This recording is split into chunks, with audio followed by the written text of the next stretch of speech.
kuna Kanal 2 jookseb ka väga põnev saade nimega Noor meister, kus tõesti siis erinevad kutsekoolide õpilased panevad oma oskused proovile, siis me oleme palunud täna ka hommikul siia tulevased, tegelikult juba praegu eksperdid ja me asume juukse ja soengute teema juurde. Ja saame kõigepealt tuttavaks ka. Minu kõrval on Angelina, tere hommikust.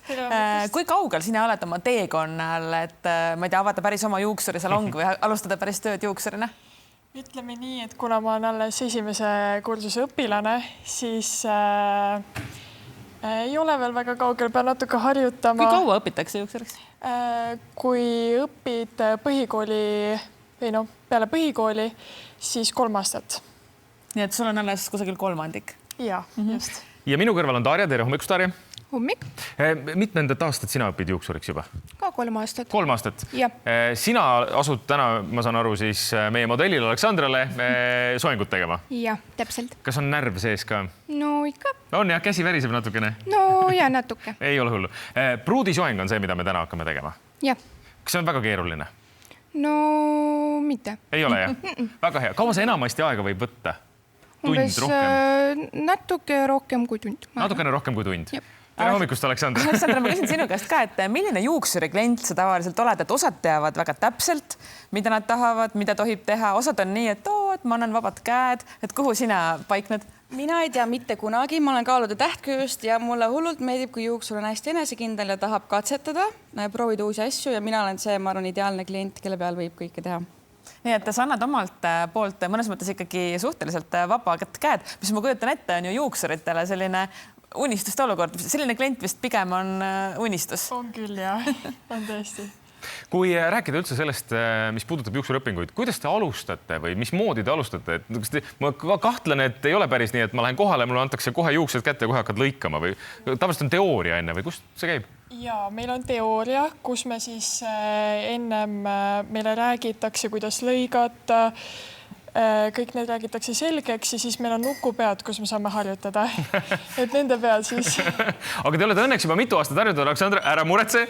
Imeilus pruudisoeng hakkab valmima, nii et palun, modell on teie ees, te võite hakata modelliga siis juba vaikselt tegelema ja sättima ja me loomulikult tänase telehommiku lõpetuseks näeme siis juba seda imekaunist pruudisoengut Aleksandra peas ka. Jätkame siin telehommikus meie soengu episoodi. Ja me alustasime siin umbes tund aega tagasi. Aleksandra võttis siin istet, siis oli täiesti teine soeng oli ja me rääkides noortest meistritest, siis noored meistrid on me siin üles vistanud, nad on siin tund aega tegutsenud, teinud imelise pruudisoengu.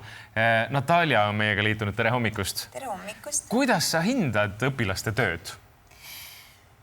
No alati võib teha midagi veel paremat, aga pöörangi tähelepanu sellele, et nad on kõigest õpilased.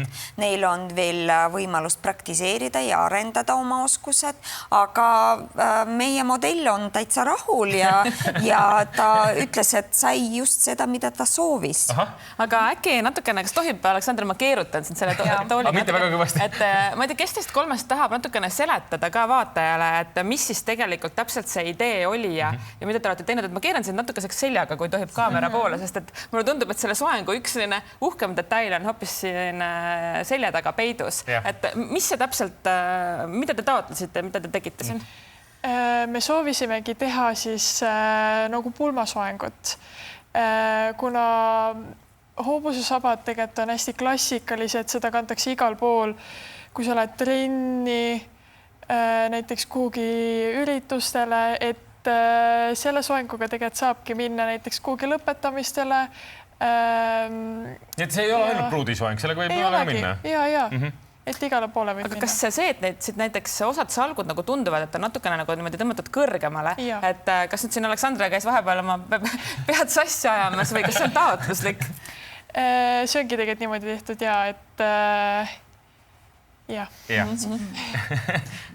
räägime äkki kaunistamisest ka, et kui levinud see on, et kas näiteks pruudisoengu puhul tahetakse ju, see on ju nii-öelda väga eriline sündmus, tahetakse ka väga erilist soengut. Et kas see näiteks, et ma ei tea, kas on seal selline peotäis Swarovskit või mis sinna pandud on?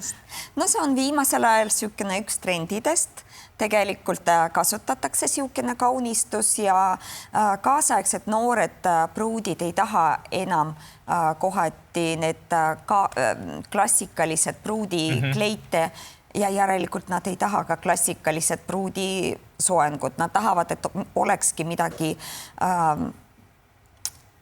seotud nende sportliku eluviisiga, niisugune nooruslik, ja see soeng sobib väga hästi ja need kaunistused ka, et nad ei ole nii klassikalised, et nõuaksid ka klassikalist pruudikleiti. No Angelina ja Darja, te olite 3. kursuse või 3. aasta oli teil? Minul on esimene aasta. Vabandust. Darjal on teisel. Darjal on teine. Et ma saan aru, et sellise nii-öelda pruudisoengu või piduliku soenguga ikkagi täitsa esimesel aastal hakatakse juba kohe proovima kätt või kuidas see tase käib õppes? No tegelikult õpe käib niimoodi, et alustame ikkagi teooriast ja siis harjutame kõige lihtsamad elemendid ja vot niisugused pruudisoengud, kui suurest teeme alles lõpus 3. kursusel. Aga alati õpetajad on paindlikud ja kui meil on väga andekad õpilased, siis me kindlasti näitame ka varem ja neil on andekad õpilased, ma saan aru siin. Andekad õpilased ja ma pöörangi tähelepanu, et nad on hästi noored, nad tulid meie juurde õppima peale põhikooli ja tahangi ka suunata põhikooli õpilaste tähelepanu ja nende vanemate tähelepanu, et tegelikult ei tasu karta ja ei tasu alati olla kinni mõttega, et laps peaks minema peale põhikooli gümnaasiumi, vaid ma soovitangi võib-olla veel kord kaaluda võimalust tulla õppima kutsekooli ja näiteks Ida-Virumaa kutsehariduskeskus, kust me oleme. Meil on suur praktika ja suur kogemus. Me ammu õpetame põhikooli järgsed õpilased just juuksuri erialal. Meil on veel palju erialasi ja tüdrukud võib-olla tahavad öelda, et meil on loodud väga head, mugavad tingimused, et siis lapsevanemad ei pea muretsema, kuidas nende noored veel lapsed saavad hakkama oma rutiini korraldamisega. Ühiselamu on täpselt selles samas korpuses, kus ka tunnid toimuvad, et siis kõik on väga mugav ja võite, kui teil on andekas tüdruk või poiss, meil poisid ka õpivad juuksuriks, siis võime õpetada. Aga tahaks korraks Aleksandra sinu arvamust küsida, et kuidas see protsess sinu jaoks välja nägi? Et sa olid väga julge, me kutsusime sind katsejäneseks. Sa ei teadnud, mis sind ees ootab. Juuksuritel ei ole mingeid diplomeid ette näidata. Sa usaldasid ennast nende kätesse. Mis teil toimus vahepeal seal grimmiruumis?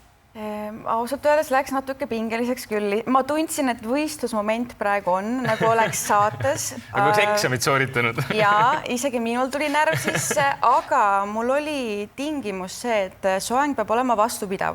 Kuna minu ideaalsed pulmad võiksid olla siis suvel, eks ju, see tähendab seda, et on hästi palav, kindlasti higistan. Siis ma tahan tantsida. 30 kraadi enam vähem ju. Kas on tantsukindel, see soeng peaks olema? Ja ma olen kuulnud, et kui pulmapäeval saab vihma, siis peaks tulema pikk ja õnnelik abielu. Et kui nüüd see soeng kõik need asjad üle elab, siis see on ideaalne. Mulle kahtselt tundub, et täna on kõik tingimused täidetud selleks ju, et vihma lubab, sooja on kõvasti, soeng on juba olemas. Et mida, otsime peigi maha? Ma ei tea sinu staatust, aga selles mõttes ma õnne pole see aja kinni panna täna või midagi. Aga kui sa nüüd, ma saan aru, et soengu tegijad on sul siin kõrval ja sa ei saa niimoodi päris võib-olla neutraalselt või erapooletult hinnata, aga kas see oleks soeng, mida sa päriselt kujutaksid ette, et sa kannad oma pulmas? Ma täitsa kujutan ette küll, ma tunnen, et see peaks, ma praegu vaatan väga ilus. Ma ei ole taha näinud, ma ütlen. Ma võin kinnitada sulle, see on imeline sealt tagant. Väga kaunis näeb välja. Näed, vaata monitorist nüüd. Neid ma tahaks natuke rohkem veel. Vaata sinna. Ja, et ma tahaks natuke rohkem veel neid ja siis ma arvan, oleks ideaalne. Aga veel rohkem kive juurde? Jah. See on tavaline, et saab juurde, et kui tellib klient, siis me võime kive juurde panna, jah? Kindlasti saaks ja, et praegu ikkagi ta usaldas juuksuri maitset, aga kui kui see oleks klient salongis, siis kindlasti juuksur näitaks, kui palju need kive on ja siis alati saaks lisada juurde. Minu meelest Adele'i viskab siit külje pealt täiesti. Soengu või vaibi? Mõlemad pidi Aleksandrat ja siis see soeng ka juurde ja täiesti siuke profiilis on niisugust Adele'i tuleb. Aga Aleksandr, kui veel meenutada seda protsessi, et kõik olid natuke nagu võistlusmomenti, natukene närvis, siis milline juuksuri klient sa tavaliselt oled? Sa ütlesid ennem, et sulle meeldib, kui juuksur on enesekindel. Kas sa näiteks oled nõus eksperimenteerima radikaalselt, näiteks ma ei tea, blond poisi pea või midagi taolist? Ei, tead, ma arvan, et ükski hea juuksur ei värviks mitte kunagi minu juukseid. Mul on loomulik juuksevärv alati. See on päris värv? Ja nad küsivad, siis nad imestavad ja ütlevad, issand ära mitte kunagi värvi, et hea juuksur kasutaks minu juukseid ja teeks nendest, mis teha saab. Aga poisipea või midagi radikaalselt erinevat? Praegu mitte. Mis on kõige raskem soeng, mida juuksur teeb? Mida te kõige rohkem pelgate? Seda on raske öelda, sest kõikidel on erinev. Kõik on erinevad, aga see on raske. Ma ei oska praegu täpselt öelda. Võib-olla ongi siuksed soengud, kus on vaja teha hobusesaba ja hobusesabaga on see, et on raske saada kõik need juuksed niimoodi ilusti, et see, mis täna siin valmis, see ongi üks keerulisemaid asju, mida juuksurid ta ei ole kõige keerulisem. Okay. Ja ta on kindlasti natuke keeruline, aga et ta ei ole kõige hullem. Suurepärane, aitäh teile. Küsime õpetajalt hinde ka või? Ja mis hinde saaks, tüdrukud? Ma arvan, et ikka paneme 5 seekord. Väga hea. Aitäh tulemast meile täna hommikul külla. Aitäh, Aleksandra, et sa olid nõus modelliks olema ja Noort meistrit vaadake ikka Kanal 2. Väga põnevad erinevad ülesanded, mis seal tuleb lahendada ja juuksed ongi üks selle nädala teemasid.